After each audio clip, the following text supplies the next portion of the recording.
Well, you've made it to week 12 and 13. Congratulations. Um, I'm going to make this announcement for the next 2 weeks, so you won't see one for the final week of school. And so we're going to talk about the the two assignments that are for each week. So this first assignment is for week 13. It's Curie Green Mountain. It's a coffee company that's getting ready for some negotiations. And so, really, the assignment is going to be asking you about all the variables involved with negotiations and all the preparation you need to do in order to be ready for negotiating. And I've learned in my life, as I've been the chief negotiator for several companies that I have worked for, that information is the most important element in negotiating. And the more information you have, the more that you can use, the better off you are. And what I mean by that is you need to understand the position that you're in and the position that the person is that you're negotiating with or people. You need to know where they're coming from, whether it's a position of strength or weakness. Uh, you need to understand the numbers if it's a negotiation about financial stuff. You need to understand it more than they do and use it to your advantage. And so while the question is pretty basic, it just asks you to list the key elements for this preparation that you're doing for a tough negotiation. The answer is actually more complex than that. And so you are going to need to be able to, for me primarily, answer all the questions about preparation and the kinds of information you would need and the kinds of questions perhaps that they will ask you, and positions they will take, and how you defend those positions and so forth. So it really is it's a lot of fun. There's a lot of books been written on negotiation, but in my mind, the one who has the most information generally wins the negotiation. Now, there are also cases where there's no winners. It's just what it is, and each are satisfied with the outcome of the negotiation. And actually, that is the best negotiation possible, where both feel like they were able to get what they needed from it. But you need to uh, understand that before you go in.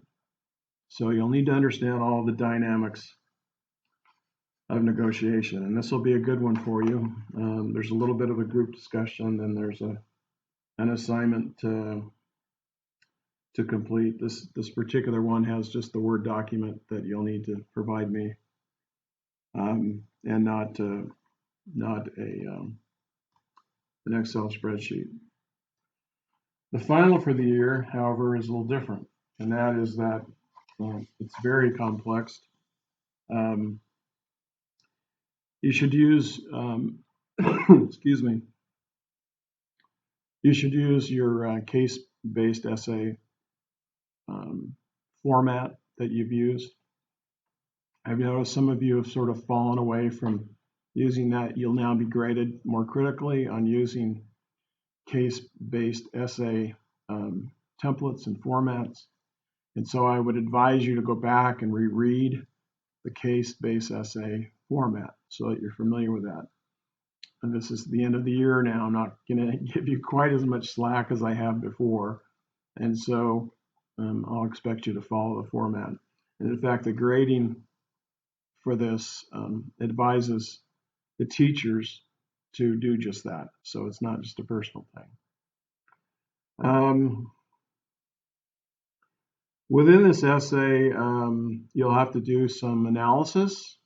To do that, you will need to work with some numbers. So you're being asked for both a written document and an Excel spreadsheet. Those are two separate documents. not a simple spreadsheet attached to the Word document. So this week I'm going to ask you to do two documents, the Word document and the Excel spreadsheet. And the content of the final is actually question 4, and you'll be able to read that, but there's a lot of what's and who and how and why and which, all those action adjectives. So you're really going to dig pretty deep into this. And when your group meets, I would advise you, each of you, to take notes, make sure that you understand all the alternatives that you need to consider. And I think if you do, you'll be fine. You guys are familiar with this now. You're old pros at doing this. And the only thing I'd really advise you is just follow the format. So this isn't bullet points. This is a case-based essay. And so you'll need to describe it in paragraph form. I don't need to see the questions rehearsed again. You can do that. A lot of you have done that. That's fine. I'm not going to be critical of your grade for restating the question, but I can read it. I have it, and I know you can. This is an essay, so use good essay formats. This will take you a little longer than before. There is no limit to the amount of words you can use. Some of these essays have been 1,500 words. There's no limit here. If you need to use a little bit more, that's fine. I'm not going to give you a worse or better grade if you have fewer or more words, but you don't need to be,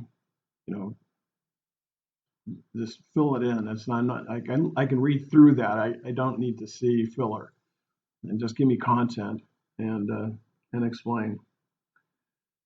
There's a couple of hints that the case recommends, and so I'd advise you to read the questions carefully, especially question 4.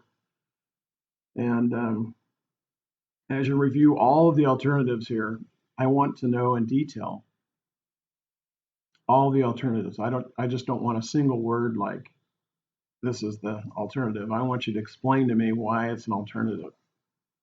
And eventually you're going to have to make a decision as to what to do. And so I'll need to understand why you've chosen that particular alternative and be prepared to defend your position.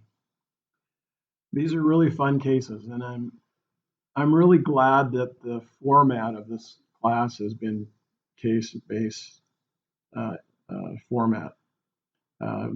Some of these have been around a while, some of them are pretty new. I think I mentioned the other day to one of my colleagues at BYUI that a couple of these cases were ones that were there when I was there, so it brought back memories, but they're good ones, and so that's why they include them. Kate Spade is out there on the internet if you want to do a little research about them. As I read through the case, most of the information you need is there, but it wouldn't hurt to go out and understand why Kate was successful, why their company did well, and it may help you in writing your essay. I have loved being with you this semester. I'm going to miss being around you and talking with you and being part of your Zoom group discussions. And I was better at going to some than others, unfortunately, because of other meetings I have. But I've really enjoyed our time together. I'm grateful that we've been able to share testimonies, and some of your spiritual thoughts have been just so precious. And I've benefited, perhaps more than you, from this, and I hope that my life will change as a result. But I pray that our Heavenly Father may be with you as you further your career, that you may be close enough to Him that His Spirit may direct you, and that your life will be full and rich. And if it so be that down the road we are in another class together, I would cherish that. But have a great end of the semester. I'm looking forward to reading your essays, and good luck to all of you.